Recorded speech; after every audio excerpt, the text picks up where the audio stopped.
We've done a bit of a dive into the heroines of Greek mythology before, but as capable as Atalanta is as a huntress, a warrior peer to the men of her time, there is one whose physicality cannot be compared to. Daughter of Ares, queen of the Amazons, a brief lover of Heracles, Hippolyta. But how strong is she? Well, there are two differing accounts of her story. One where she is wooed and married to Theseus, and the other where she meets Heracles during his labors and grants him her girdle after seeing how impressive he was. This account often ends with Hippolyta dead in the chaos Hera stirred among the Amazons, whether she wanted to kill Heracles or not.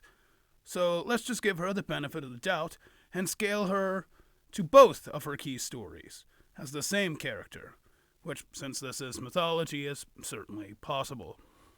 So, where do we start?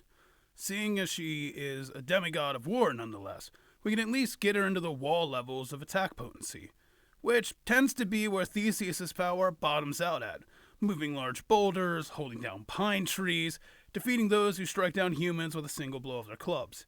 At the higher end of Theseus' power, it caps at large building levels, matching the likes of the Dioscuri warrior Pollux, who through boxing with the king Amycos was equivalent to ocean waves threatening to destroy Greek-era ships. This is dubious at best, but can be proven by how bold Theseus was to take a then 12-year-old Helen of Sparta, unfortunately not too long until she becomes Helen of Troy, and didn't fear her siblings' retribution, which means he probably wasn't too afraid of Pollux knocking down his door.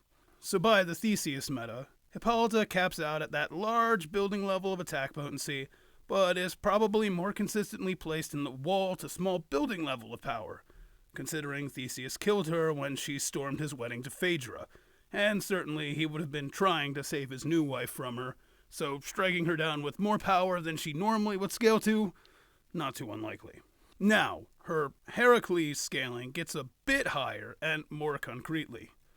Giving the narrative implication that the 12 labors were happening in succession, and each was more dangerous than the last, Hippolyta gets a huge boon, as she would scale above the feats of the 8 labors that preceded Heracles' arrival to Themyscira for her girdle.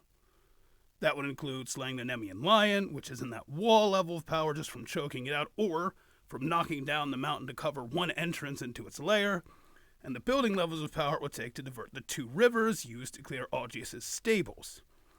Likewise, with Theseus, one could feasibly scale her to Heracles' feat of defending Troy, during literally the next labor from a sea monster riled up by Poseidon to destroy it, to which Heracles resisted it and killed it, which would get her in the city block levels of attack potency, seeing as Heracles kills her in their encounter and clearly doesn't have to try. So even at his lowest city level defense metric, she just doesn't compare.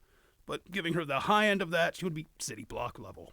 Of course, we know Heracles was way stronger than this, but considering the jump in power that comes after, in both the journey and feats, this is probably where Hippolyta caps. Solidly into those building the city block levels, as she lost to Heracles, but after Mygdon did, and he scales to Amycos, who was the scaling chain that gives Theseus into that building level of attack potency for scaling to Pollux, who boxed with Amycos, narratively meaning she was the greater threat. In terms of defenses, considering she is either killed by Theseus, who tends to sit around that building level of attack potency consistently, or Heracles, who we know is city level at one of his lower ends, her durability sits in the low end to wall level, and at the high end to match her high end of attack potency, that city block level of durability. Speed scaling is always a bit iffy with mythology, but considering who killed her, be it she scales somewhere into that superhuman range with potential lightning timing speed, if there's an implication that she can match Heracles, who moves at the speed of his father's lightning. And while I have given her numerous benefits of the doubt, in terms of her scaling, giving her speed equal to the Heracles that can fire arrows at the sun god Helios, or match Apollo Phobos in a fight, who is the god of light, it seems very disingenuous, as both events happen after Themyscira and long after Hippolyta is dead. Just for fun, and this is not where I scale her at all, this is the absolute peak wank getting her to end of labor's end of story Heracles. You know, the one who bench pressed the universe, the one who fought Poseidon, Hades, and Apollo Phobos at the same time, the one who can dodge Zeus's lightning and fire arrows at the sun. Well, if you take that into account, she is in that universal tier of power with faster than light speeds, with durability and stamina to match. But that is the utmost wank, and I try not to do that here on this channel. But you can. There's no narrative grounding for it, but this is mythology. So if you really have your favorite mythological character, go for it. But just know that her ground to stand on in this case is non-existent. Be wary, men who wash to the shores of Themyscira. Those of lacking character end up dead. And if one finds themselves before the queen, pray she has heard of your strength.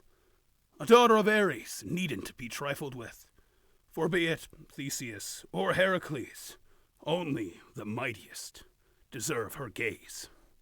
And as always, thanks for watching.